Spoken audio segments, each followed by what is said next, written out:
અને આગળ વાત કરીએ જામનગરના ધ્રોલમાં રોડ ખખડતજ હાલતમાં છે, જેના કારણે લોકો મુશ્કેલી વેઠી રહ્યા છે।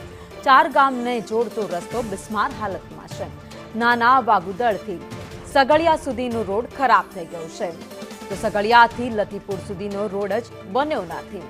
આઝાદી પછી પણ લતીપુરનો રોડ ન બનતા સ્થાનિકો હાલાકી ભોગવી રહ્યા છે। સ્થાનિક નેતાઓ સામે ગ્રામજનોએ રોષ ઠાલવ્યો છે। નેતાઓ માત્ર ચૂંટણી સમયે જ દેખાય છે તેવું ગ્રામજનોનું કહેવું છે, તો સ્થાનિક નેતાની નબળી કામગીરીને કારણે આ સમસ્યા સર્જાઈ છે। રોડનું કામ શરૂ કરવામાં આવે તેવી લોકો માંગ કરી રહ્યા છે।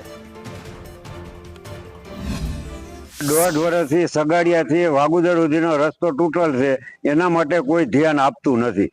પછી સગાડિયાથી હુધાગુનાનો રોડ આખો હાવ ડેન્જર છે, એમાં કોઈ ધ્યાન આપતું નથી। બીજા નંબરમાં કે કોઈ હાજુ માંદું થાય તો ડિલિવરીના કેસ લઈને ધ્રોલ જવામાં બહુ અઘરા પડે છે।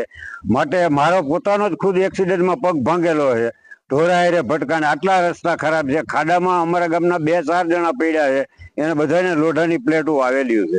આજે મોડ પરથી વાગુદળ આજે લગભગ પાસ થઈ ગયો એને લગભગ 8-10 મહિનાનો ટાઈમ થઈ ગયો છે, તો હજી આ રસ્તો કોઈ એનું કામ આગળ હાલ્યું નથી। હજી એની એક વખત જો કોઈ રાજકારણી કે કોઈ હોદ્દેદારો કદાચ વાગુદળથી સગાડી આવે તો ખાસ એને આ રોડ રસ્તાની માહિતીની શું અત્યારે દિન હાલ ચિતાર એને ખબર પડે। કાયમી હું વાડી હગાડિયા મારી વાડી છે, કાયમી અહીંથી હાલું।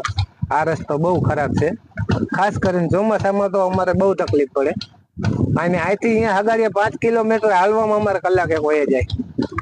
કેટલો સમય થયા આ સમય છે, અને 12 મહિના આમ તો 12 મહિના ઉપર થઈ ગયું છે। આવા નવા ખાડા છે, ચોમાસે તો હાવ પૂરો થઈ જાય। હું તો નાના વાગુદર થી સગાડિયા જતો જે રસ્તો છે હાલ ખરાબ પરિસ્થિતિમાં છે, એનો સરકારશ્રી દ્વારા રસ્તાને નવીનીકરણ કરવા માટે મંજૂરી આપી દીધેલી છે।